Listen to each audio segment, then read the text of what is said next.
어머, 저게 군인이야, 시장 아줌마야? 같은 여군이라는 게 창피해서 원. 날카로운 하이힐 굽소리가 경기도 파주시 문산읍 제1보병사단 12연대 본청 복도를 또각또각 울렸다. 새로 부임한 연대장 박민서 대령이었다. 육사 출신의 최초의 여성 국방부 대변인실 근무 경력까지 그야말로 꽃길만 걸어온 엘리트 중의 엘리트였다. 그녀는 칼같이 다려 입은 정복 치마에 먼지 하나 없는 구두, 그리고 한 올의 흐트러짐도 없이 완벽하게 틀어올린 머리까지 걸어다니는 교범 그 자체였다. 그녀가 지나갈 때마다 은은하지만 날카로운 고급 향수 냄새가 퍼졌다. 연대장님 작전과장입니다. 부연대장의 안내를 받으며 상황실로 들어선 박민서의 눈썹이 확 구겨졌다. 상황실 구석자리. 헐렁하게 늘어난 야전 상의를 걸치고 부스스한 머리를 대충 묶은 한 여자가 종이컵을 입에 문 채 하품을 하고 있었다. 한수진 소령이었다. 박민서가 들고 있던 고급 가죽 장갑으로 콧날을 톡톡 두드렸다. 저 사람이 작전과장이라고. 내가 잘못 본 거 아니지? 아, 네. 맞습니다. 한수진 소령입니다. 전방 야전 경험이 풍부한. 됐고. 박민서는 부연대장의 말을 자르고 한수진 앞으로 걸어갔다. 그녀는 마치 더러운 것을 본다는 듯한 눈빛으로 한수진을 위아래로 훑어내렸다. 이봐요, 소령. 한수진이 그제야 인기척을 느끼고 고개를 들었다. 졸린 눈과 날카로운 눈이 허공에서 부딪혔다. 아, 전진. 오셨습니까? 한수진이 엉거주춤 일어났다. 박민서는 기가 차다는 듯 코웃음을 쳤다. 관등 성명 똑바로 안 돼요? 그리고 그 꼴은 뭐죠? 머리 상태가 그게 뭡니까? 여군 망신은 혼자 다 시키고 있네. 상황실의 병사들이 숨을 죽였다. 박민서는 주변 시선 따위 아랑곳하지 않고 쏘아붙였다. 내가 오기 전에 기록을 좀 봤는데 3사 출신의 야전만 돌았더군요. 알만하네요. 솔직히 말해봐요. 능력 안 돼서 진급 포기하고 여기서 시간 때우는 거죠? 같은 여군에게 듣는 모욕이라 더 치욕적일 수 있는 상황. 하지만 한수진은 덤덤하게 종이컵에 남은 커피를 마셨다. 맡은 임무에 최선을 다하고 있을 뿐입니다. 최선? 그 꼴을 하고 최선이라고요? 내 눈엔 그냥 세금 축내는 걸로밖에 안 보이는데. 박민서는 책상 위에 놓인 한수진의 낡은 군용 수첩을 장갑 낀 손가락으로 툭 밀어냈다. 치워요. 냄새나니까. 그리고 커피 다시 타와요. 이번엔 제대로 된 자네. 안 들려요? 내가 내 시어머니라도 된 것 같아서 기분 나쁜가? 꼬우면 육사 나오든가 아니면 옷을 제대로 입고 다니든가. 어디서 아줌마 티를 내고 있어. 박민서에게 한수진은 실패한 여군의 표본이었다. 자신처럼 우아하고 완벽하지 못한 땀 냄새나 풍기는 무식한 부류. 한수진은 말없이 빈 종이컵을 구겨 쓰레기통에 던졌다. 알겠습니다. 연대장님 취향에 맞는 잔으로 준비하겠습니다. 그녀가 탕비실로 향하자 박민서는 들으라는 듯이 중얼거렸다.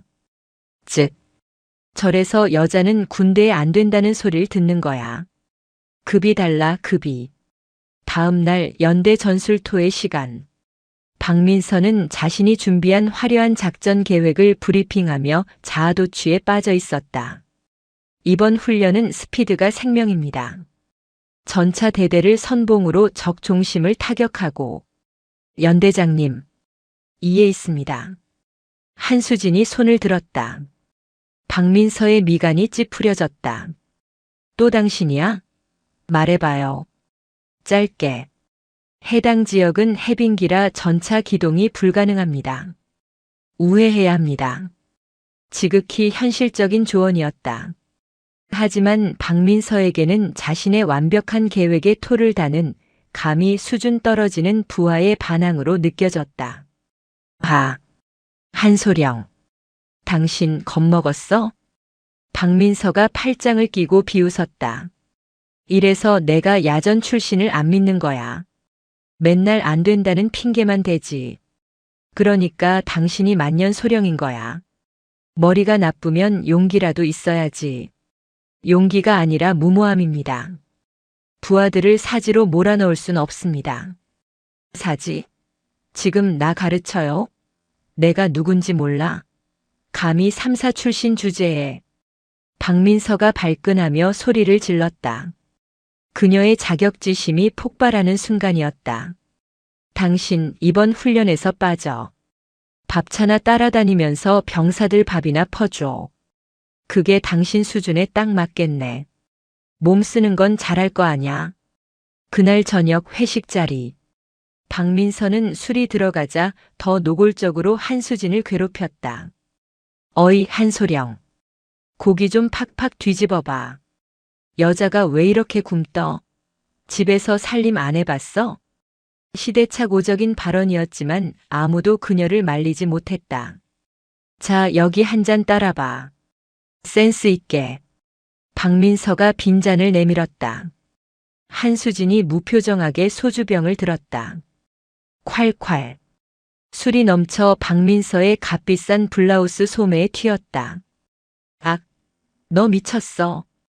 박민서가 비명을 지르며 일어났다. 이 비싼 옷을. 야, 너 일부러 그랬지? 이게 어디서 못된 것만 배워가지고.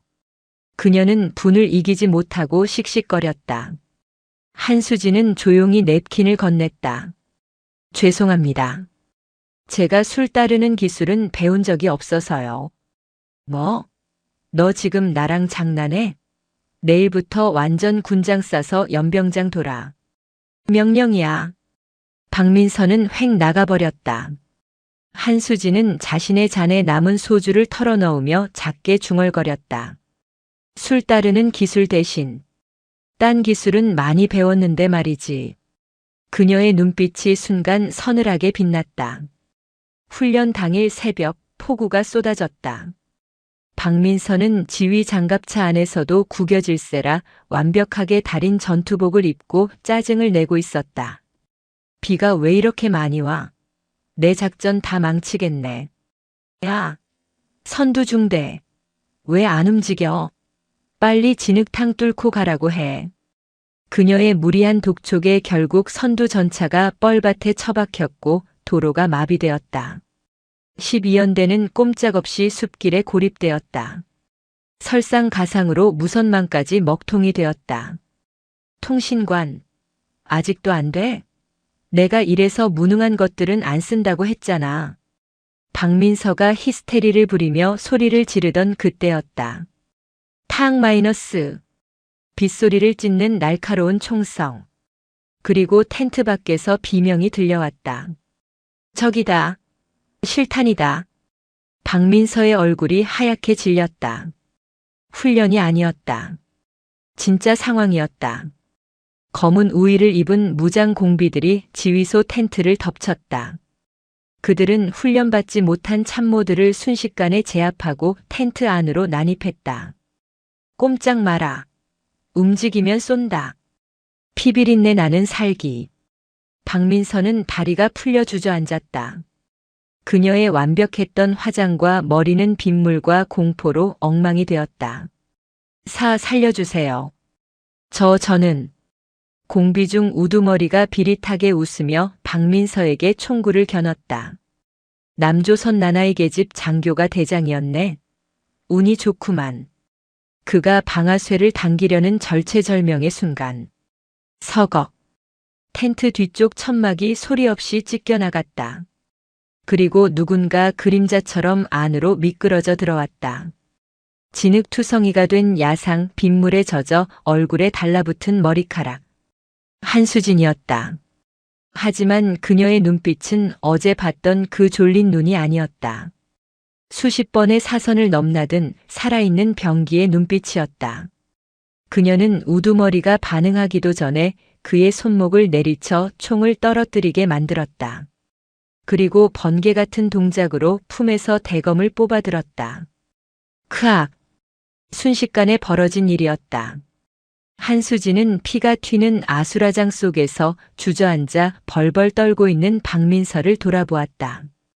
그녀의 얼굴에 섬뜩한 미소가 스쳤다. 연대장님, 옷이 많이 더러워지셨네요. 제가 좀 센스 있게 정리해드려도 되겠습니까? 후두둑. 천막을 때리는 빗소리만이 유일한 소음인 듯 했다. 하지만 텐트 안의 공기는 이미 피비린내로 진득하게 오염되어 있었다. 박민서 대령은 눈앞의 광경을 보고도 믿을 수 없었다. 자신의 머리에 총구를 겨누었던 거구의 괴한이 바닥에 나뒹굴고 있었다. 손목은 기괴한 각도로 꺾여 있었고 입에서는 거품 섞인 비명조차 나오지 않는 듯 끄끄거리는 소리만 새어나왔다. 그 앞에 한수진 소령이 서 있었다. 어제 회식 자리에서 소주병을 따며 비굴하게 웃던 그 아줌마가 아니었다. 빗물에 젖어 얼굴에 달라붙은 머리카락 사이로 드러난 눈동자. 그것은 인간의 것이라기보다 먹잇감의 숨통을 끊기 직전인 맹수의 안광에 가까웠다. 네. 내년은 뭐냐? 뒤늦게 정신을 차린 나머지 2명의 공비가 총구를 돌렸다. 좁은 CP지휘소 텐트 안. 거리는 불과 3미터. 정상적인 상황이라면 총을 든 쪽이 압도적으로 유리했다. 하지만 한수진은 그 정상적인 상황을 비웃기라도 하듯 움직였다. 팍! 그녀의 손에 들린 야전삽이 허공을 가르고 날아갔다. 회전하며 날아간 삼날은 왼쪽 공비의 미간이 아니라 그가 쥐고 있던 소총의 총열 덮개를 정확히 강타했다. 공비가 충격으로 총을 놓치는 찰나 한수진의 몸이 바닥을 스치듯 낮게 깔려 들어갔다. 진흙탕 위를 미끄러지는 뱀 같은 움직임이었다. 그녀는 오른쪽 공비의 오금 무릎 뒤쪽을 군홧발로 걷어찼다. 우두둑.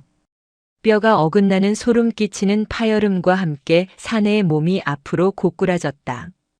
한수진은 그 반동을 이용해 일어나며 사내의 목덜미를 팔꿈치로 찍어내렸다. 단 한 번의 타격. 사내는 비명도 지르지 못하고 기절해버렸다. 박민서는 입을 틀어막았다. 영화에서나 보던 액션이 아니었다. 화려한 발차기도 멋진 구호도 없었다. 그저 뼈를 부러뜨리고 관절을 꺾고 급소를 가격하는 철저하게 살상에 최적화된 기술들이었다. 너무나 간결해서 더 공포스러웠다. 에이. 갓나 새끼가. 야전삽에 맞아 총을 놓쳤던 왼쪽 공비가 품에서 대검을 꺼내 들고 달려들었다. 악에 바친 고함과 함께 날카로운 칼날이 한수진의 복부를 노리고 쇄도했다. 박민서는 저도 모르게 눈을 질끈 감았다. 죽어라. 휙. 그러나 살이 찢기는 소리는 들리지 않았다. 대신 둔탁한 타격음과 함께 누군가가 바닥에 처박히는 소리가 났다. 박민서가 조심스레 눈을 떴을 때 그녀는 다시 한번 경악했다. 한수진은 공비가 휘두른 칼을 맨손으로, 아니 정확히는 손목을 낚아채 칼날의 궤적을 비틀어버린 상태였다. 공비의 얼굴이 고통으로 일그러져 있었다. 한수진은 무표정한 얼굴로 잡은 손목을 바깥쪽으로 비틀어 꺾었다. 아! 칼이 바닥에 떨어졌다. 한수진은 그대로 공비의 멱살을 잡고 들어올려 텐트를 지지하고 있던 철제 기둥에 머리를 박아버렸다. 캉! 금속음과 함께 사내의 몸이 축 늘어졌다. 불과 1분도 채 되지 않은 시간이었다. 무장 공비 셋이 바닥에 널브러졌다. 텐트 안은 다시 빗소리로 가득 찼다. 한수진은 거칠어진 숨을 고르며 손에 묻은 빗물과 피를 바지에 쓱쓱 문질러 닦았다. 그리고는 구석에 처박혀 있는 박민서에게 다가왔다. 연대장님. 오지마. 박민서는 뒷걸음질 쳤다. 지금 그녀의 눈에는 북한군보다 피칠갑을 한 한수진이 더 공포스러운 존재로 보였다. 그녀의 완벽했던 이성은 이미 마비된 지 오래였다. 한수진은 잠시 멈칫하더니 피식 헛웃음을 지었다. 아군입니다. 정신 차리십시오. 그녀는 바닥에 떨어진 K 소총 하나를 집어들고 능숙하게 놀이쇠를 확인했다. 그리고 박민서의 팔을 거칠게 잡아 일으켰다. 일어나십시오. 여기 계속 있으면 죽습니다. 에이, 이게 무슨 일이야? 훈련 아니었어? 왜 진짜 총을 쏘는데? 헌병대. 헌병대에 신고해야 해. 박민서는 횡설수설했다. 덜덜 떨리는 손으로 스마트폰을 찾았지만 빗물에 젖은 터치스크린은 먹통이었다. 훈련 상황 아닙니다. 실제 상황입니다. 적 특수작전군, 일명 폭풍군단 놈들인 것 같습니다. 폭풍군단? 걔들이 왜 여기 있어? 날씨를 틈타 침투한 거겠죠. 우리 통신망이 먹통인 것도 놈들이 재밍 전파 방해를 걸어서일 겁니다. 지금 이 텐트는 고립됐습니다. 한수진은 냉정하게 상황을 브리핑했다. 어제까지 무식한 아줌마라고 무시했던 여자의 입에서 나오는 말이라고는 믿기지 않을 정도로 침착하고 전문적이었다. 그럼 어떡해? 네. 내가 지휘관인데. 지휘관이요? 한수진이 박민서를 빤히 쳐다보았다. 박민서는 그 시선을 피했다. 쪽팔림과 공포가 뒤섞여 얼굴이 화끈거렸다. 지휘관은커녕 오줌을 지린 채 바닥을 기어다니던 자신의 꼴을 들킨 것이다. 지휘는 살아서 하는 겁니다. 일단 이동해야 합니다. 한수진은 박민서의 어깨를 잡아 텐트 입구로 끌고 갔다. 어디로 가려고? 밖은 위험하잖아. 여기가 더 위험합니다. 놈들이 1호차를 노리고 들어왔다는 건 후속 타격조가 더 있다는 뜻입니다. 5분 안에 여기에 박격 포탄이 떨어지거나 수류탄이 날아들 겁니다. 한수진의 말은 예언이 아니라 확신에 차 있었다. 박민서는 반박할 힘도 없이 그녀에게 질질 끌려나갔다. 텐트 밖은 아비규환이었다. 칠흑 같은 어둠 속에 폭우가 쏟아지고 있었고 곳곳에서 총성이 울렸다. 아군 병사들은 혼란에 빠져 우왕좌왕하고 있었다. 지휘 체계가 무너진 군대는 오합지졸이나 다름없었다. 따라오십시오. 놓치면 두고 갑니다. 한수진은 박민서의 손목을 잡고 숲 쪽으로 뛰기 시작했다. 잠깐, 내 구두 벗겨졌어. 진흙탕에 박민서의 하이힐 한쪽이 박혀버렸다. 그녀는 절뚝거리며 소리쳤다. 신발 주워야 해. 이거 명품이란 말이야. 한수진이 멈춰섰다. 쏟아지는 비를 맞으며 그녀가 천천히 뒤를 돌아보았다. 대령님. 빨리 신발 좀 꺼내줘. 한수진은 성큼성큼 다가와 박민서의 멱살을 잡았다. 그리고 그대로 들어올려 근처 나무 기둥으로 밀어붙였다. 쾅. 지금 상황 파악이 안 되십니까? 한수진의 목소리는 낮았지만 빗소리를 뚫고 박민서의 귓가에 명확하게 박혔다. 당신 목숨값이 그깟 구두 한 짝보다 못합니까? 정신 안 차립니까? 너 지금 하극상. 하극상? 그래요, 영창 보내십시오. 근데 그건 살아서 나가야 보낼 수 있는 겁니다. 지금부터 제 명령 안 따르면 적군 총에 죽기 전에 제 손에 기절해서 질질 끌려가게 될 겁니다. 선택하십시오. 박민서는 숨이 턱 막혔다. 한수진의 눈은 진심이었다. 그녀는 지금 계급장이 아니라 생존이라는 절대적인 법칙 아래서 박민서를 내려다보고 있었다. 박민서는 꿀먹은 벙어리처럼 고개를 끄덕였다. 좋습니다. 신발 다 벗으십시오. 뭐? 하이힐 신고 산을 어떻게 탑니까? 맨발이 낫습니다. 박민서는 울며 겨자 먹기로 남은 구두 한 짝마저 벗어 던졌다. 스타킹 신은 발이 차가운 진흙에 닿자 소름이 끼쳤다. 평생 밟아본 적 없는 더러운 감촉. 그녀의 자존심이 바닥에 지시겨지는 느낌이었다. 자세 낮추고 제 발자국만 밟고 따라오십시오. 소리내면 죽습니다. 한수진은 다시 앞장섰다.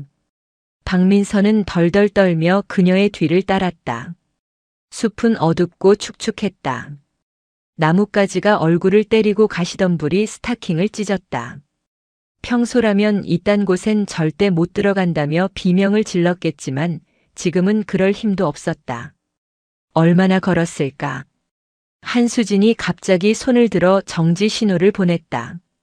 그리고 박민서의 머리를 거칠게 눌러 수풀 속에 처박았다. 쉿. 한수진이 검지를 입술에 댔다. 그녀의 시선은 숲 아래쪽 도로를 향해 있었다. 어둠 속에서 트럭 라이트 불빛이 지나갔다. 아군 트럭이었다. 아, 우리 차잖아. 구조 요청해야. 박민서가 반가움에 몸을 일으키려 했다. 팍. 한수진이 그녀의 입을 손바닥으로 틀어막고 바닥에 짓눌렀다. 흙탕물이 박민서의 입과 코로 들어왔다. 트럭이 지나가고 난 뒤 한수진은 천천히 손을 뗐다. 미쳤습니까? 죽고 싶어 환장했습니까? 왜? 우리 부대 차잖아. 살려달라고 해야지.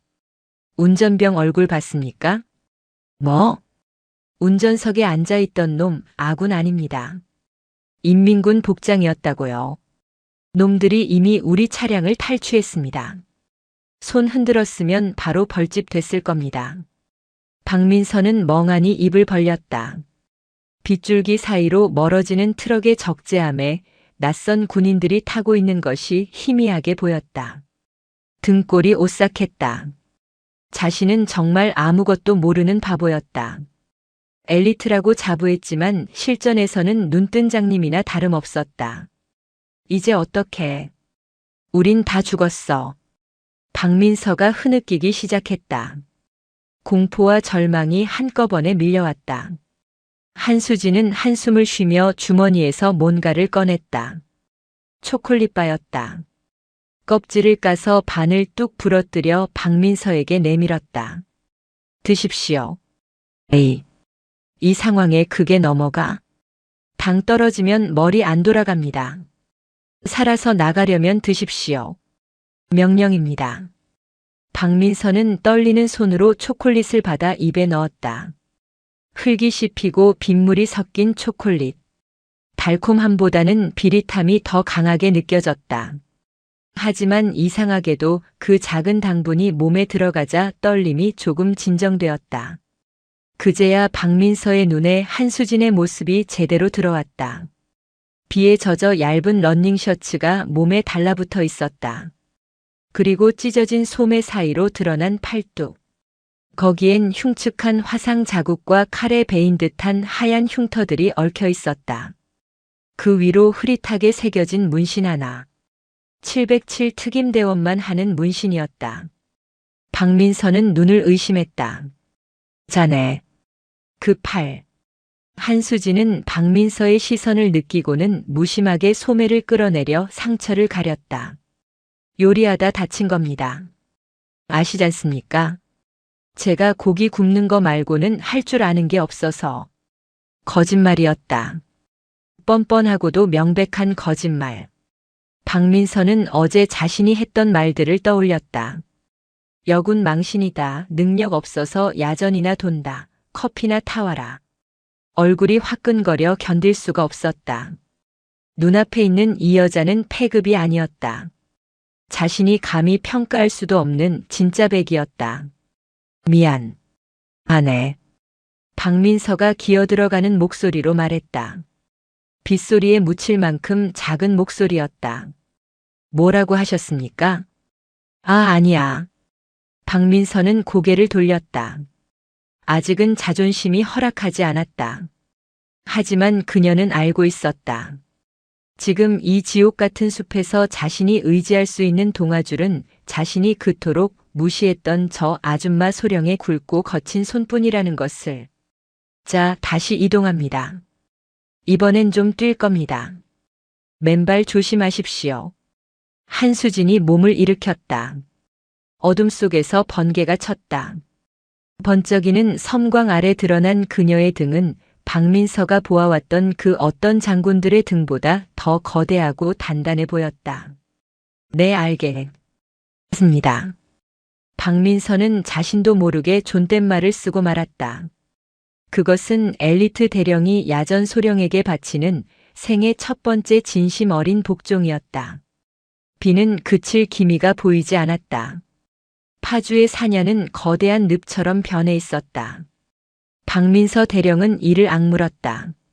스타킹은 이미 갈기갈기 찢겨나갔고 맨발은 날카로운 돌과 나뭇가지에 베어 피투성이었다.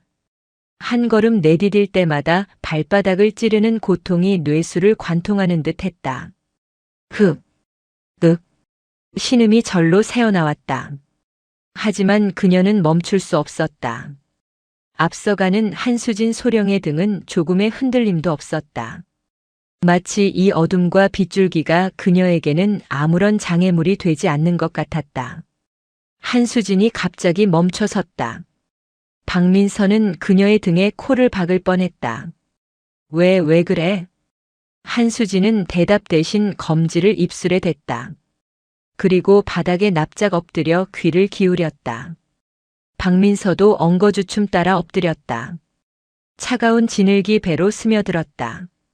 평소라면 기겁을 했겠지만 지금은 그따위 위생을 따질 처지가 아니었다. 30방향. 50m. 셋. 한수진이 속삭였다. 뭐가? 수색조입니다. 우리 흔적을 찾고 있습니다. 박민서의 심장이 덜컥 내려앉았다. 아무것도 보이지 않고 빗소리밖에 들리지 않는데 적의 위치를 파악하다니. 우회해서 가자. 응? 피해가면 되잖아. 박민서가 애원하듯 말했다. 하지만 한수진은 고개를 저었다. 안 됩니다. 저놈들이 가진 무전기가 필요합니다. 그리고 한수진의 눈이 어둠 속에서 번뜩였다. 놈들이 우리 위치를 특정하기 전에 먼저 눈을 파버려야 합니다.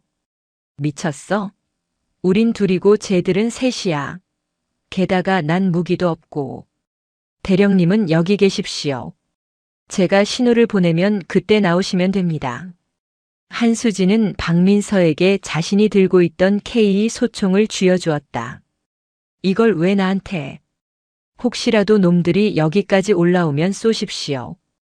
조정관 연발 그냥 당기면 나갑니다.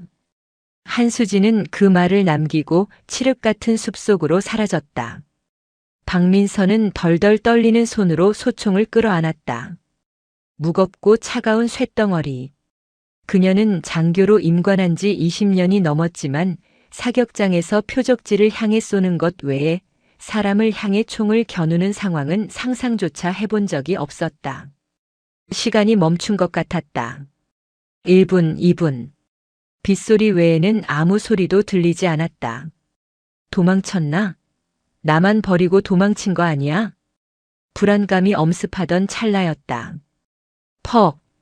둔탁한 타격음이 들렸다. 비명이 아니었다. 마치 젖은 샌드백을 야구방망이로 힘껏 내려치는 듯한 소리. 누구냐? 당황한 북한군의 목소리가 들리고 곧이어 두두두두 총성이 울렸다.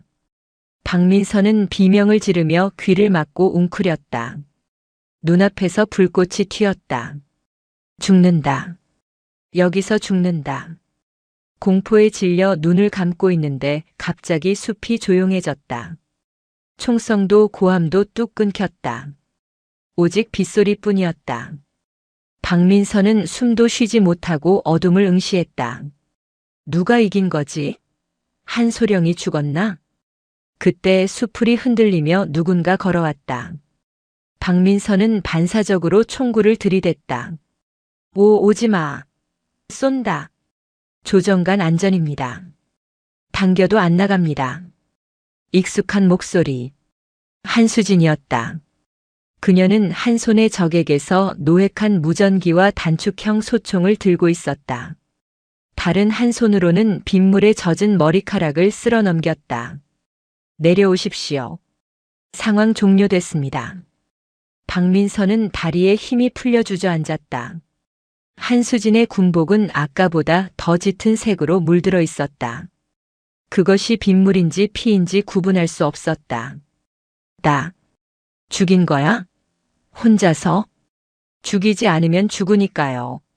한수진은 덤덤하게 대답하며 박민서에게 다가왔다. 다치신 데는 없습니까?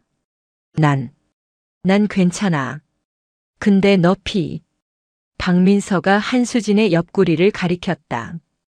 찢어진 전투복 사이로 피가 배어나오고 있었다. 총알이 스친 것 같았다. 살짝 스친 겁니다. 신경 쓰지 마십시오. 한수진은 대수롭지 않게 상처 부위를 꾹 눌렀다. 그리고는 박민서의 발을 내려다보았다. 피투성이가 된 맨발. 일단 좀 쉬어야겠습니다. 대령님 발이 엉망입니다. 이대로는 기동 못합니다. 한수진은 박민서를 부축해 근처 바위 밑 비를 피할 수 있는 좁은 공간으로 데려갔다. 앉으십시오. 한수진은 주머니에서 압박 붕대와 소독약을 꺼냈다. 구급낭도 없이 주머니에 이런 것들을 챙겨 다니는 게 신기했다. 아, 따가워. 소독약을 들이부을 때 박민서가 비명을 질렀다. 한수진은 눈 하나 깜짝 안 하고 붕대를 감았다. 거친 손길이었지만 묘하게 능숙하고 안정감이 있었다. 죄송합니다. 마취제 같은 건 없어서.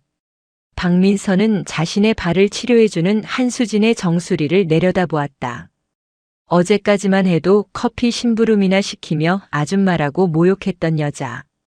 그런 여자가 지금 자신의 찢어진 발을 치료하고 목숨을 걸고 자신을 지키고 있었다. 부끄러움이 밀려왔다. 얼굴이 뜨거워 견딜 수가 없었다. 왜? 박민서가 쥐어짜듯 물었다. 왜 이렇게까지 하는 건가? 난 자네를 모욕했는데 그냥 버리고 가도 됐잖아. 한수진은 붕대 매듭을 지으며 고개를 들었다. 버리고 가면 연대장님은 100% 죽습니다. 포로로 잡히면 더 끔찍한 꼴을 당할 거고요. 그니까 왜 나 같은 걸 살리냐고. 난 무능하고 재수 없는 상관인데. 한수진이 피식 웃었다. 비에 젖은 얼굴에 핀 그 미소는 상황에 어울리지 않게 맑아 보였다. 군인이 국민을 지키고 부하가 상관을 지키는데 이유가 필요합니까? 그리고 한수진이 자리에서 일어나며 덧붙였다. 제가 제일 싫어하는 게 빚지는 겁니다. 연대장님이 커피값 주신 거 이렇게라도 갚아야죠. 박민서는 말문이 막혔다. 그 커피값이라는 말이 비수가 되어 가슴에 꽂혔다. 자신이 줬던 모욕을 그녀는 목숨값으로 갚고 있었다. 자, 이제 이동해야 합니다. 무전기를 얻었으니 구조 요청을 할 수 있을 겁니다. 업히십시오. 뭐? 업이라니? 발 상태를 보십시오. 걸으면 덧납니다. 속도도 안 나고요. 제 등에 업히십시오. 말도 안 돼. 자네도 다쳤잖아. 내가 어떻게? 명령입니다. 아니, 부탁입니다. 제발 말 좀 들으십시오. 한수진이 등을 내밀었다. 박민서는 망설이다가 조심스레 그녀의 등에 업혔다. 단단했다. 그리고 따뜻했다. 자신보다 체구도 작아 보이는 여자의 등에서 느껴지는 근육의 단단함. 박민서는 울컥 눈물이 날 것 같았다. 무겁지 않아? 쌀 한 가마니보단 가볍습니다. 꽉 잡으십시오. 한수진은 박민서를 업고 다시 빗속으로 걸어 들어갔다. 박민서는 그녀의 어깨에 얼굴을 묻었다. 땀 냄새와 피 냄새, 그리고 화약 냄새가 섞인 냄새. 어제는 역겨운 쉰내라고 생각했던 그 냄새가 지금은 세상에서 가장 안전한 향기처럼 느껴졌다. 새벽 3시. 비는 잦아들었지만 안개는 더 짙어졌다. 한수진은 박민서를 업은 채 산 중턱의 폐초소에 도착했다. 시야가 확보되고 전파 수신이 잘 될 만한 곳이었다. 그녀는 박민서를 구석에 내려놓고 노획한 무전기에 주파수를 맞췄다. 치직, 치지직. 여기는 올빼미 셋. 사령부 나와라. 반복한다. 여기는 올빼미 셋. 잡음 섞인 소리만 들려왔다. 한수진은 인상을 찌푸렸다. 놈들이 생각보다 강력한 제밍 장비를 쓰는 모양이었다. 그때 무전기 너머로 낯선 목소리가 흘러나왔다. 아, 들리나?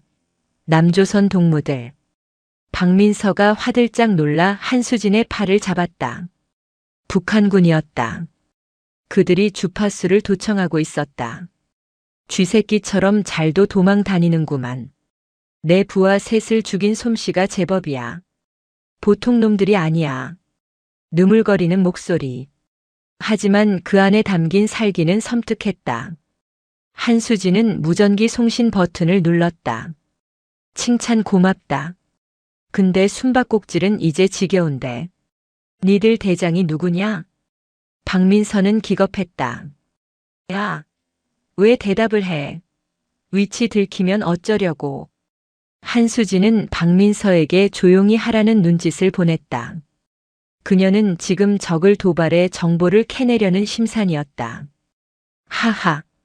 갓나 새끼가 말대꾸는. 내 이름은 알 거 없고 너희들이 곧 죽을 거란 건 확실하지. 지금 산을 포위했다. 도간에 든 쥐야.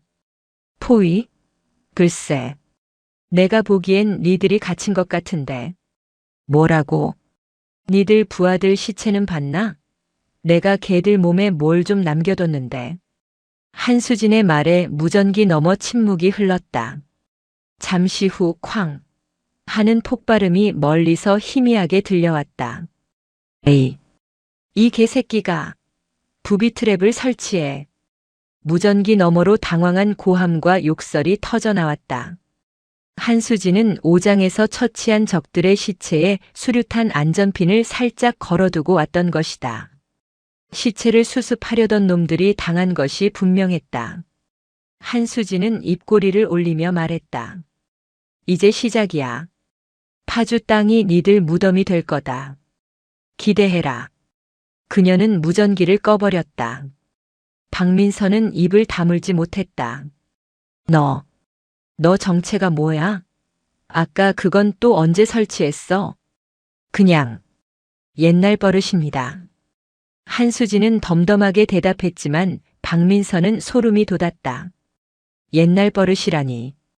도대체 과거에 뭘 하고 다녔길래 시체에 부비트랩을 설치하는 게 버릇이란 말인가. 이제 놈들이 약이 바짝 올랐을 겁니다. 이곳으로 몰려올 겁니다. 그럼 도망가야지. 왜 자극을 해? 도망만 다녀선 승산이 없습니다. 놈들을 한 곳으로 유인해서 각계격파해야 합니다. 그리고 한수진은 폐초소 구석에 있던 낡은 철제 캐비닛을 열었다. 먼지 쌓인 야전삽과 쇠파이프 같은 잡동사니들이 있었다. 여기가 우리 사냥터입니다. 30분 뒤 폐초소 주변으로 인기척이 느껴졌다. 나뭇가지 밟는 소리, 거친 숨소리. 놈들이 왔다. 최소한 한 개 분대 10명 이상은 되어 보였다. 박민서는 캐비닛 뒤에 숨어 입을 틀어막았다. 심장이 터질 것만 같았다. 한수진은 어둠 속에 몸을 숨긴 채 손에 쥔 대검의 날을 세웠다. 들어와라. 그녀의 눈빛이 차갑게 가라앉았다. 가장 먼저 들어온 적이 폐초소 안을 손전등으로 비췄다.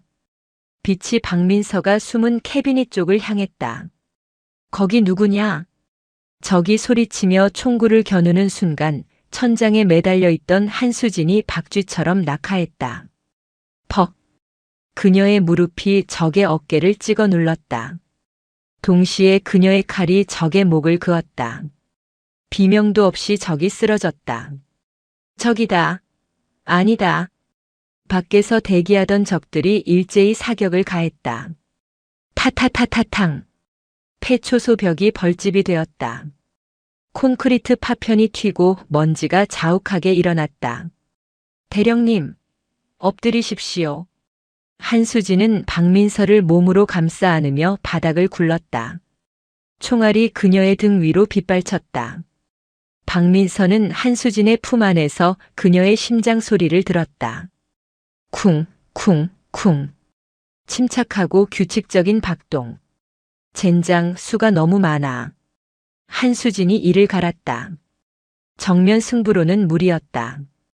그때 밖에서 확성기 소리가 들렸다. 안에 있는 놈 실력이 제법이구나. 혹시 너 비수냐? 한수진의 몸이 일순간 굳었다. 박민서는 그녀의 표정을 살폈다. 당황? 놀라움? 아니, 그것은 분노였다. 비수? 그게 내 이름인데. 무전기에서 들었던 그 목소리, 적의 대장이었다. 하하, 맞구나. 남조선 707의 전설, 코드네임 비수. 내 동생이 내년 손에 죽었지. 여기서 이렇게 만날 줄이야. 박민서는 귀를 의심했다. 707의 전설? 코드네임 비수? 그녀가 알고 있던 무능한 커피 심부름꾼 한수진이 북한군 특수부대장도 알고 있는 전설적인 인물이라니. 대령님. 한수진이 박민서를 바라보았다. 저놈 제가 잡아야겠습니다. 개인적인 원한이 좀 있는 놈이라서요. 무슨 소리야? 넌 다쳤잖아. 나가지 마. 박민서가 한수진의 옷자락을 잡았다. 하지만 한수진은 부드럽게 그녀의 손을 떼어냈다. 걱정 마십시오. 제가 죽으면 대령님이 제 커피 타주셔야 하니까 안 죽습니다. 한수진은 시익 웃으며 주머니에서 섬광탄 하나를 꺼냈다. 마지막 남은 장비였다. 눈 감으십시오. 펑. 눈부신 섬광과 함께 굉음이 터졌다. 밖에서 적들의 비명이 들렸다. 아, 내 눈. 그 틈을 타 한수진이 튀어나갔다. 마치 성난 표범 같았다. 박민서는 캐비닛 틈으로 그 광경을 지켜보았다.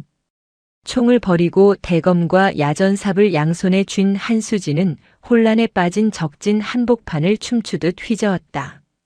베고 찌르고 부수고. 그것은 전투가 아니라 학살이었다. 그녀의 움직임 하나하나가 예술에 가까울 정도로 군더더기가 없었다. 하지만 적의 숫자가 너무 많았다. 적 대장이 정신을 차리고 권총을 겨눴다. 죽어라 비수. 탕. 한수진이 한 명을 베느라 미처 피하지 못했다. 그녀의 어깨에서 피가 튀었다. 악. 한수진이 주춤하며 무릎을 꿇었다. 적들이 그녀를 에워쌌다. 절체절명의 순간. 야! 이 개새끼들아! 폐초소 안에서 찢어지는 듯한 고함이 들렸다. 박민서였다. 그녀는 한수진이 주고 간 소총을 들고 뛰쳐나왔다. 눈물과 콧물로 범벅이 된 얼굴, 맨발의 흑투성이. 우아했던 대령의 모습은 온데간데 없었다. 하지만 그녀는 도망치지 않았다. 내 부하 건드리지 마. 타다당, 타당. 박민서가 눈을 질끈 감고 방아쇠를 당겼다. 조준도 엉망이었고 반동 때문에 총구가 하늘로 솟구쳤지만 그 기습적인 사격은 적들을 당황하게 만들기에 충분했다. 대령님. 한수진이 놀란 눈으로 그녀를 보았다. 박민서는 덜덜 떨면서도 총구를 놓지 않았다. 나 쏘는 거 처음이야. 근데 너네 다 죽여버릴 거야. 감히 내 작전 과장을 건드려? 그것은 박민서 인생에서 가장 볼품없지만 가장 군인다운 순간이었다. 한수진은 피 흘리는 어깨를 부여잡고 일어서며 미소를 지었다. 사격 자세가 아주 엉망입니다, 연대장님. 나중에 제가 특별 과외 좀 해드려야겠습니다. 시끄러. 잔소리는 나중에 해. 두 여자의 눈이 마주쳤다. 더 이상 상사와 부하, 엘리트와 흑수저의 관계가 아니었다. 생사를 함께하는 전우. 그 뜨거운 전율이 비에 젖은 파주의 새벽 공기를 가르고 있었다. 타다당 탕 박민서 대령이 쏘아 올린 총성은 엉망진창이었다. 조준선 정렬도 안 된 상태에서 눈을 감고 갈겨댄 탓에 총알은 적들의 머리 위 나뭇가지를 쪼개고 허공을 갈랐다. 하지만 그 요란한 소음이 1초의 기적을 만들었다. 완벽하게 포위망을 좁혀오던 북한군 특수부대원들이 예상치 못한 저항에 움찔하며 고개를 숙인 것이다. 지금입니다. 뛰어. 한수진 소령이 소리쳤다. 그녀는 총 맞은 어깨에서 피를 뚝뚝 흘리면서도 바닥을 박차고 일어나 박민서의 뒷덜미를 낚아챘다. 으악! 박민서는 질질 끌려가다시피 하며 폐초소 뒤쪽의 비탈길로 내동댕이 쳐졌다. 구르십시오. 무조건 굴러. 한수진의 외침과 동시에 두 사람은 진흙투성이 비탈길을 굴러 내려갔다. 뒤에서 적들의 집중 사격이 쏟아졌다. 퍽퍽 흙 튀기는 소리가 바로 귓가에서 들렸다. 박민서는 비명을 지를 힘도 없어 두 팔로 머리를 감싸 안았다. 쿠당탕 한참을 구르던 두 사람은 굵은 참나무 뿌리에 걸려 멈췄다. 온몸이 부서질 듯 아팠다. 박민서는 구토가 올라왔다. 눈을 뜨자 흙범벅이 된 한수진이 고통스러운 표정으로 어깨를 부여잡고 있는 모습이 보였다. 하하, 소령 괜찮아. 박민서가 기어갔다. 한수진의 왼쪽 어깨 전투복이 붉게 젖어 있었다. 관통상은 아닌 듯 했지만 출혈이 심했다. 안 죽습니다. 그보다 대령님 총. 한수진이 턱으로 박민서의 손을 가리켰다.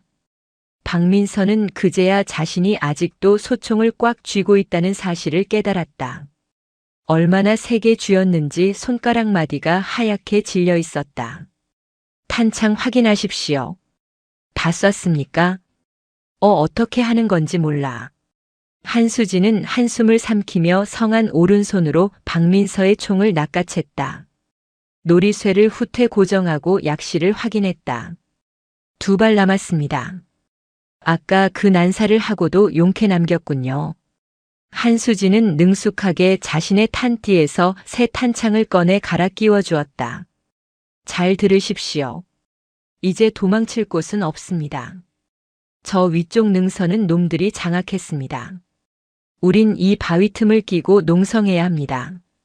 노농성이라니 우린 둘뿐이잖아. 놈들은 10명도 넘어. 그러니까 버텨야죠. 제가 놈들을 유인해서 하나씩 처리할 겁니다. 대령님은 제 등을 지켜주시면 됩니다. 내가 어떻게 난 못해. 아까도 눈 감고 쏘다가. 박민서가 울먹이자 한수진이 그녀의 뺨을 진흙 묻은 손으로 감쌌다. 차갑지만 단단한 손길이었다. 할 수 있습니다. 방금 저 구해주셨지 않습니까? 대령님 사격 아니었으면 저 벌집 됐습니다. 한수진의 눈이 어둠 속에서 빛났다. 저를 믿는 게 아니라 대령님 스스로를 믿으십시오. 당신 대한민국 육군 대령입니다. 가라로 단 계급장 아니지 않습니까? 박민서의 심장이 쿵 내려앉았다. 가라로 단 계급장. 평생 엘리트라는 자부심으로 살았지만 실전 앞에서는 종이 조각 같았던 자신의 자존심. 하지만 눈앞에 이 부하가 그것을 다시 세워주고 있었다. 그래. 나 대령이야. 박민서라고. 박민서는 입술을 깨물었다. 피맛이 났다. 그녀는 떨리는 손으로 소총 손잡이를 고쳐 잡았다. 좋습니다. 그 눈빛입니다. 한수진이 희미하게 웃었다. 그때 위쪽에서 인기척이 들렸다. 남조선 나나이들 어디 숨었나 나와라. 고통 없이 보내주마. 적들이 포위망을 좁혀오고 있었다. 한수진은 대검을 역수로 쥐었다. 대령님은 정면만 보십시오. 측면은 제가 맞습니다. 놈들이 보이면 망설이지 말고 쏘십시오. 죽이지 않으면 우리가 죽습니다.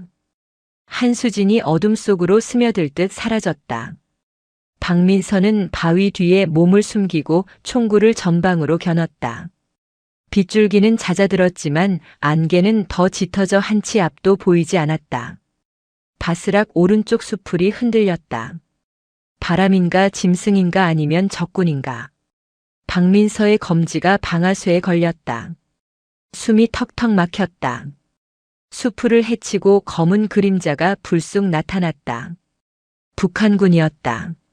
놈과 박민서의 눈이 마주쳤다. 여기. 놈이 소리치려는 순간 박민서의 머릿속이 하얗게 변했다. 생각보다 몸이 먼저 반응했다. 탕탕 두 발의 총성이 울렸다. 북한군의 가슴팍에서 붉은 꽃이 피어올랐다. 놈은 믿을 수 없다는 표정으로 박민서를 바라보다가 털썩 쓰러졌다. 박민서는 자신이 쏜 총에 사람이 죽는 것을 처음 목격했다. 손이 덜덜 떨리고 속이 뒤집어질 것 같았다. 하지만 감상을 느낄 새도 없었다. 이쪽이다 쏴라. 총소리를 듣고 적들이 몰려들었다. 박민서는 바위 뒤로 몸을 숨겼다. 타타타탁 바위 위로 총알이 빗발쳤다. 한소령 한수진 어디 있어? 박민서가 비명을 지르듯 불렀다. 그때였다. 적들의 등 뒤에서 끔찍한 비명이 터져 나왔다. 으악 뭐야 뒤다. 한수진이었다. 박민서가 시선을 끈 사이 그녀가 우회해서 적들의 후미를 친 것이다. 어둠 속에서 칼날이 번뜩일 때마다 적들이 하나둘씩 쓰러졌다. 그녀는 부상당한 몸이라고는 믿기지 않을 정도로 날렵했다. 하지만 적 대장의 실력도 만만치 않았다. 비수 찾았다. 적 대장이 한수진의 움직임을 읽고 권총을 발사했다. 탕 한수진이 급히 몸을 비틀었지만 허벅지를 스쳤다. 그녀가 휘청거리며 나무 뒤로 몸을 숨겼다. 젠장. 한수진의 입에서 신음이 터져 나왔다. 어깨에 이어 다리까지. 과다출혈로 시야가 흐릿해지기 시작했다. 한소령. 박민서가 낮은 포복으로 기어와 한수진의 곁에 붙었다. 한수진의 얼굴은 창백하다 못해 투명해 보일 정도였다. 입술은 파랗게 질려 있었다. 상태가 왜 이래 피를 너무 많이 흘렸어. 박민서가 울먹이며 자신의 군복 소매를 찢으려 했다. 지혈이라도 해야 했다. 하지만 질긴 전투복은 쉽게 찢어지지 않았다. 대령님 진정하십시오. 아직 안 죽었습니다. 한수진이 거친 숨을 몰아쉬며 박민서의 손을 잡았다. 놈들, 5 남았습니다. 대장은, 저놈은 제가 맡아야 합니다. 나머지는, 말하지 마 힘 빠지잖아. 들으십시오. 제 주머니에 스마트폰 있습니다. 방수팩에. 박민서는 급히 한수진의 주머니를 뒤져 스마트폰을 꺼냈다. 다행히 작동하고 있었다. 하지만 안테나는 여전히 서비스 불가였다. 안 터져 먹통이야. 압니다. 하지만 GPS는 잡힙니다. 놈들이 재밍을 걸어도 위성 신호는 못 막습니다. 한수진이 피 묻은 손가락으로 지도 앱을 켰다. 현재 위치 좌표가 떴다. 이 좌표 기억하십시오. 그리고 저기 한수진이 가리킨 곳은 산 정상 부근의 송전탑이었다. 적이라면 무전이 터질 겁니다. 제가 놈들을 유인하는 동안 대령님은 저기로 뛰십시오. 미친 소리 하지 마. 너 혼자 두고 가라고. 차라리 같이 죽어. 박민서가 버럭 소리를 질렀다. 같이 죽으면 개죽음입니다. 살아서 지원군을 불러와야 복수를 하죠. 제발 명령 좀 내리지 마십시오. 현장 지휘관은 접니다. 한수진이 억지로 미소를 지어 보였지만 그 미소마저 고통스러워 보였다. 박민서는 입술을 깨물었다. 그녀의 말이 맞았다. 여기서 둘 다 죽으면 아무도 이 사실을 모른다. 약속해. 살아있겠다고. 내가 헬기 몰고 올 때까지. 무조건 살아있어. 약속. 합니다. 커피가. 받아야죠. 박민서는 눈물을 훔치고 일어났다. 그리고 한수진의 손에 자신의 소총을 쥐어주었다. 이거 가져가. 난 뛸 거니까 가벼운 게 나아.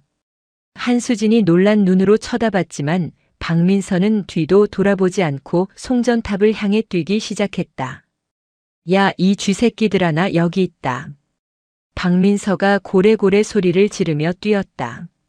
일부러 소음을 내며 적들의 시선을 분산시키려는 것이었다. 저기다, 여자가 도망간다. 쫓아라. 놓치면 안 된다. 적군 2명이 박민서를 쫓아 방향을 돌렸다. 남은 적은 셋. 그리고 대장. 한수진은 나무에 등을 기대고 앉아 소총을 들어 올렸다. 시야가 흔들렸지만 호흡을 멈추자 세상이 잠시 멈춘 듯 고요해졌다. 탕탕 정확한 점사. 박민서를 쫓아가려던 적 2명의 등이 터져나갔다. 어딜 가? 니들 상대는 나야. 한수진이 나직하게 은조렸다. 적 대장이 멈춰섰다. 그는 부하들의 시체를 힐끗 보고는 한수진이 숨어있는 나무 쪽을 향해 섬뜩하게 웃었다. 역시 비수야. 다 죽어가는 마당에도 이빨은 살아있구만. 좋아, 내년 목을 따서 내 동생 제사상에 올려주마. 한편 박민서는 폐가 터질 듯한 고통을 참으며 송전탑 아래에 도착했다. 가시덤불에 긁혀 온몸이 상처투성이었지만 아픔 따위는 느껴지지 않았다. 그녀는 떨리는 손으로 무전기를 켰다. 치직, 치지직. 여기는 12연대장 박민서 대령이다. 아무나 받아라, 제발 아무나. 그녀는 울부짖었다. 송전탑에 고압 전류 흐르는 소리가 웅웅거렸다. 치직, 라. 여기는 사단. 상황실. 들렸다. 희미하지만 분명한 아군의 목소리. 나 박민서다. 현재 위치 좌표 부른다. 38도 5분. 박민서는 한수진이 알려준 좌표를 불러주었다.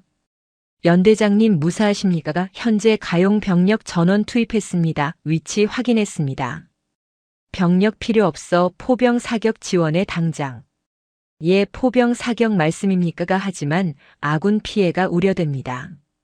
내가 책임진다. 내 머리 위로 쏴. 다 죽여버려. 놈들을 싹 다 날려버리라고. 박민서의 눈에서 도끼가 뿜어져 나왔다. 그녀는 더 이상 책상머리 장교가 아니었다. 부하를 살리기 위해 자신의 위치에 포격을 요청하는 진짜 지휘관이었다. 좌표 수정한다. 내 위치에서 북쪽 200m 유효 반경 50m 고폭탄으로 날려. 지금 당장. 그곳은 한수진과 적들이 대치하고 있는 곳이었다. 한수진도 휘말릴 수 있는 위험한 도박. 하지만 이대로 두면 그녀는 어차피 죽는다. 적들을 혼란에 빠뜨릴 충격 요법이 필요했다. 알겠습니다. 효력사 준비 쏘겠습니다. 박민서는 무전기를 내려놓고 바닥에 주저앉았다. 수진아, 제발 피해라. 콰과광 천지가 진동하는 굉음과 함께 산 중턱이 불길에 휩싸였다. 105 견인포의 포탄이 정확히 적진 한가운데 떨어졌다. 흙기둥이 치솟고 파편이 비오듯 쏟아졌다. 한수진은 포격 소리가 들리는 순간 본능적으로 바닥에 웅덩이를 파고 몸을 말았다. 귀가 먹먹하고 코와 입으로 흙이 쏟아져 들어왔다. 충격파가 온몸을 강타했다. 포격이 멈추고 자욱한 먼지가 깔렸다. 적군 2명은 포탄 파편에 맞아 처참한 몰골로 나뒹굴고 있었다. 하지만 끈질긴 놈이 하나 있었다.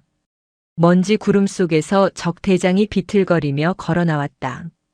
그 역시 파편에 맞아 한쪽 팔이 너덜거리고 얼굴 반쪽이 피범벅이었다.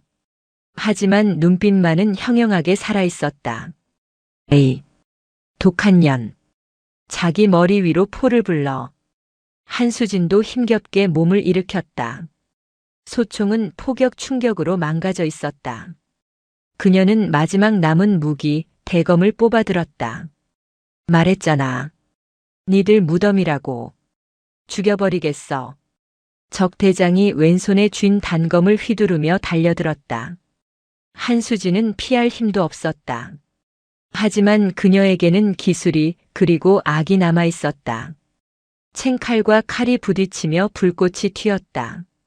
힘싸움에서는 한수진이 밀렸다. 적 대장이 체중을 실어 한수진을 밀어붙였다. 두 사람은 진흙탕 속에 엉켜 뒹굴었다. 죽으라고. 적 대장이 한수진의 목을 조르며 칼끝을 그녀의 심장으로 가져갔다. 한수진은 두 손으로 그의 팔을 막았지만 힘이 점점 빠져나갔다. 칼끝이 전투복을 뚫고 피부를 찌르기 시작했다. 여기까지인가. 눈앞이 점점 어두워졌다. 박민서의 얼굴이 스쳐 지나갔다. 살아있겠다고 약속해. 그 촌스러운 대령의 목소리가 환청처럼 들렸다. 그때였다. 이 계자씨가 떨어져. 어디선가 날아온 짱돌이 적 대장의 뒤통수를 강타했다. 적 대장이 충격으로 고개를 돌린 순간 한수진은 그 틈을 놓치지 않았다. 그녀는 젖먹던 힘을 다해 무릎을 들어 올려 적의 급소를 가격했다. 크억. 놈의 몸이 웅크려지자 한수진은 몸을 뒤집어 상위 포지션을 잡았다. 그리고 망설임 없이 자신의 대검을 놈의 목덜미에 꽂아 넣었다. 푹 섬뜩한 소리와 함께 적대장의 몸이 경련을 일으키다 축 늘어졌다. 끝났다. 한수진은 시체 위로 쓰러졌다. 숨을 쉴 때마다 갈비뼈가 부러진 듯 아팠다. 손가락 하나 까딱할 힘이 없었다. 수진아 한소령. 박민서가 절뚝거리며 달려왔다. 그녀는 한수진을 끌어안고 흔들었다. 눈 떠 제발 눈 좀 떠 죽으면 안 돼. 박민서의 눈물이 한수진의 얼굴에 뚝뚝 떨어졌다. 흙탕물과 피와 눈물이 뒤섞였다. 쿨럭. 대령님. 한수진이 힘겹게 눈을 떴다. 저 안 죽었다니까요. 왜 자꾸 제사를 지내십니까? 이 나쁜 년아 깜짝 놀랐잖아. 박민서는 한수진을 끌어안고 엉엉 울었다. 체면이고 뭐고 없었다. 그냥 살아서 고맙고 미안하고 대견했다. 어느새 비가 그치고 동쪽 하늘이 푸르스름하게 밝아오고 있었다. 저 멀리서 헬기 소리가 들려왔다. 두두두두. 아군 구조 헬기였다. 살았다. 우리 살았어. 박민서가 하늘을 보며 중얼거렸다. 잠시 후 구조대원들이 로프를 타고 내려왔다. 그들은 처참한 현장을 보고 경악했다. 북한군 특수부대원 10여 명이 전멸해 있고 그 한가운데 두 여자가 서로를 의지한 채 앉아 있었다. 괜찮으십니까가 사단 의무대입니다. 군의관이 달려와 한수진의 상태를 살폈다. 상태가 심각합니다. 즉시 후송해야 합니다. 들것이 오고 한수진이 실려갔다. 박민서도 부축을 받으며 헬기로 향했다. 그때 사단장이 직접 헬기에서 내렸다. 그는 박민서의 몰골을 보고 혀를 찼다. 박 대령 이게 무슨 꼴인가. 연대장이 부대를 위험에 빠뜨리고 사단장이 질책하려던 순간 박민서가 그의 말을 끊었다. 사단장님. 박민서는 피투성이가 된 맨발로 똑바로 섰다. 그리고 헬기에 실려가는 한수진을 가리키며 단호하게 말했다. 저 사람은 영웅입니다. 제 부하가 아니었으면 저도 우리 부대도 오늘 다 죽었습니다. 저 사람에 대한 예우 털끝 하나라도 소홀히 하시면 제가 옷 벗겠습니다. 사단장은 박민서의 눈빛에 압도되어 말을 잇지 못했다. 그것은 진급에 목매던 정치 군인의 눈이 아니었다. 사선을 넘고 돌아온 진짜 군인의 눈이었다. 아, 알겠네. 최우선으로 치료하게. 헬기가 이륙했다. 박민서는 들것에 누운 한수진의 손을 꼭 잡았다. 한수진 소령. 네. 연대장님. 커피는 이제 내가 탈게. 평생. 한수진이 피식 웃었다. 그럼. 설탕은 3스푼 부탁드립니다. 떠오르는 태양 아래 헬기는 파주의 아침 하늘을 가로질러 날아갔다. 두 여자의 전쟁은 끝났지만 그들의 진짜 전우회는 이제 막 시작되고 있었다. 국군 수도병원 VIP 병실. 소독약 냄새 대신 달콤한 과일 향기가 진동했다. 병실 안에는 난데없는 삭과 배 깎는 소리가 사각사각 울려 퍼지고 있었다. 아, 진짜. 이거 왜 이렇게 안 깎여? 칼이 문제야, 칼이. 박민서 대령이었다. 그녀는 세상 심각한 표정으로 사과와 씨름하고 있었다. 껍질을 깎는 건지 과육을 난도질하는 건지 알 수 없는 솜씨였다. 침대에 기대 앉아 그 모습을 지켜보던 한수진 소령이 픽 웃음을 터뜨렸다. 대령님, 사과가 불쌍합니다. 그냥 껍질째 먹겠습니다. 조용히 해. 환자는 주는 대로 먹는 거야. 내가 이래 봬도 조소가 지망생이었어. 박민서가 삐뚤빼뚤하게 깎은 사과 한 조각을 포크에 찍어 한수진의 입가에 들이밀었다. 자, 아해. 안 벌려? 명령이야. 한수진은 어이없다는 듯 웃으며 사과를 받아 먹었다. 한수진이 병원에 실려온 지 일주일이 지났다. 과다출혈과 자창, 타박상으로 전치 8주 진단을 받았지만 그녀의 회복력은 의료진도 혀를 내두를 정도였다. 그 일주일 동안 박민서는 연대장 업무를 부연대장에게 일임하고 퇴근하면 무조건 병원으로 출근 도장을 찍었다. 근데 대령님, 부대에 소문 다 났답니다. 연대장님이 제 간병인 노릇하신다고요. 누가 그래? 어떤 간 큰 놈이? 내가 간병이라니 이건. 그래, 전우에 대한 예우 차원이야. 그리고 너 퇴원하면 바로 복귀해야 하는데 몸보신을 시켜놔야 부려먹지. 박민서는 퉁명스럽게 말했지만 그녀의 눈길은 붕대 감긴 한수진의 어깨에 머물러 있었다. 죄책감과 고마움 그리고 깊은 애정이 담긴 눈빛이었다. 똑똑. 병실 문이 열리고 정복을 입은 헌병대 수사관과 육군본부 감찰 장교가 들어왔다. 분위기가 순식간에 딱딱해졌다. 실례합니다. 한수진 소령님 조사차 나왔습니다. 감찰 장교인 중령이 거만하게 말했다. 그는 침대에 누운 한수진을 보며 서류철을 폈다. 몸은 좀 어떠십니까? 바로 본론으로 들어가죠. 이번 교전 상황에서 적 12명을 사살하셨는데 과잉 대응 논란이 있습니다. 특히 이미 무력화된 적에게 확인 사살을 했다는 정황이. 이봐요. 날카로운 목소리가 감찰 장교의 말을 잘랐다. 박민서였다.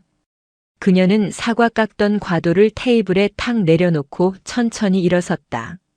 지금 뭐라고 했습니까? 과잉 대응? 감찰 장교가 박민서의 계급장을 보고 멈칫했지만 육본 소속이라는 자부심에 뻣뻣하게 굴었다. 아, 박민서 대령님. 저희는 절차대로 조사하는 겁니다. 교전 수칙 준수 여부를 따져야. 교전 수칙? 야, 이 멍청한 새끼야. 병실이 떠나갈 듯한 고함이었다. 감찰 장교의 눈이 휘둥그레졌다. 우아함의 대명사였던 박민서의 입에서 육두문자가 튀어나올 줄은 꿈에도 몰랐기 때문이다. 너 현장에 있었어? 비 쏟아지고 총알 빗발치는데 교전수칙 책 펴놓고 싸우리. 저기 내 목에 칼 들이미는데 거기다 대고 손드세요 하냐고. 네, 대령님. 말씀이 너무 심하십니다. 심해? 너네가 지금 하는 짓이 더 심해. 목숨 걸고 부대 지킨 영웅한테 와서 수고했다는 말은 못할 망정. 과잉 대응? 옌병할 내 놈들 책상에서 펜 굴릴 때 이 사람은 진흙탕에서 피 흘리며 싸웠어. 박민서는 씩씩거리며 감찰 장교의 코앞까지 다가갔다. 내 작전과장 건드리지 마. 털끝 하나라도 건드리면 내가 가진 모든 인맥, 권력 다 동원해서 니들 군복 벗겨버릴 거야. 내가 누군지 몰라? 나 국방위원장 조카 박민서야. 감찰 참모 총장한테 지금 당장 전화 넣어줘. 이것은 박민서가 가진 최악의 단점이었던 배경과 권력이 한수진을 지키기 위한 최고의 무기로 변하는 순간이었다. 속물적이고 권위적이었던 그녀의 태도가 내 사람을 지킬 때는 더할 나위 없이 든든한 방패가 된 것이다. 감찰 장교는 얼굴이 하얗게 질려 뒷걸음질 쳤다. 아, 알겠습니다. 저희는 그냥 보고서 작성을 위해. 꺼져. 당장 안 꺼져? 조사관들이 도망치듯 병실을 빠져나갔다. 병실엔 다시 정적이 흘렀다. 한수진이 멍하니 박민서를 쳐다보고 있었다. 뭘 봐? 내가 소리 지르는 거 처음 봐? 박민서가 헛기침하며 흐트러진 머리를 정리했다. 대령님, 멋있으십니다. 한수진이 진심을 담아 엄지척을 했다. 박민서의 얼굴이 홍당무처럼 붉어졌다. 시끄러. 사과나 마저 먹어. 한 달 뒤 제1보병사단 12연대 연병장. 성대한 표창 수여식이 열렸다. 한수진 소령은 화랑무 공훈장을, 박민서 대령은 지휘 통솔의 공을 인정받아 대통령 표창을 받게 되었다. 단상 위에 선 두 사람. 한수진은 말끔한 정복 차림이었다. 훈장이 가슴에 달리자 연병장에 모인 1000여 명의 병사들이 우렁찬 함성을 질렀다. 와! 갓수진! 갓수진! 이제 그녀는 더 이상 고문관 아줌마가 아니었다. 12연대의 전설 파주의 비수였다. 병사들은 그녀를 경외의 눈빛으로 바라보았다. 행사가 끝나고 연대장실. 박민서는 소파에 앉아 다리를 꼬고 있었다. 한수진이 들어오자 그녀가 턱짓으로 테이블을 가리켰다. 왔어?